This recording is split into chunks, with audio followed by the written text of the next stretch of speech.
ఆ అమ్మాయి ఇది పుష్ప 2 సినిమా షూటింగ్ జరుగుతున్నప్పుడు కూడా సాంగ్ షూటింగ్ లో అక్కడికి జానీ మాస్టర్ వచ్చేసి చాలా పెద్ద రచ్చ చేసేసి పెద్ద గొడవ చేశారు. సుకుమార్ గారే దాన్ని పంచాయతీ పెట్టి క్లియర్ చేశాడు. అందుకే ఆ షూటింగ్ లో ఆ ఇష్యూ జరిగింది కాబట్టి, ఆ సాంగ్ షూటింగ్ లో జరిగింది కాబట్టి, ఆ నిజాలు అల్లు అర్జున్ కి తెలుసు కాబట్టే ఆయన సపోర్ట్ చేయడం జరిగింది. అట్ ద సేమ్ టైం ఆ సినిమా యూనిట్ నుంచి ఇన్ఫర్మేషన్ తీసుకున్నారు కాబట్టి మొన్న ఫిల్మ్ ఛాంబర్ లో మీటింగ్ కూడా పెట్టడం జరిగింది. At the same time recent గా వచ్చేసి విశ్వక్సేన్ మూవీ షూటింగ్ లో కూడా అమ్మాయి కొరియోగ్రఫీ చేస్తూ ఉంటే అక్కడికి వచ్చి కూడా అమ్మాయిని కొట్టడం జరిగింది అతను.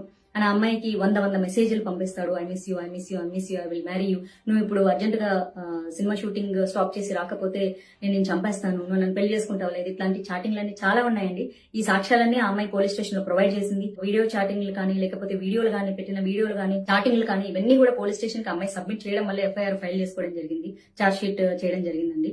సో దయచేసి ప్లీజ్ ఒక ఆడపిల్లని ఆ అమ్మాయికి ఇష్టం లేకుండా పెళ్లి చేసుకో, I love you, I miss you, లేకపోతే వచ్చి కొడతా అని సినిమా షూటింగ్ లోకి వచ్చి ఆపేసేసి ఆ అమ్మాయికి వచ్చిన 2-3 సినిమాలు కొరియోగ్రఫీ చేసుకుంటుంటే వచ్చి ఆ అమ్మాయి సినిమా షూటింగ్ లను ఆపిచ్చేసి ప్రొడ్యూసర్లతో సినిమాలు క్యాన్సిల్ చేయించారండి.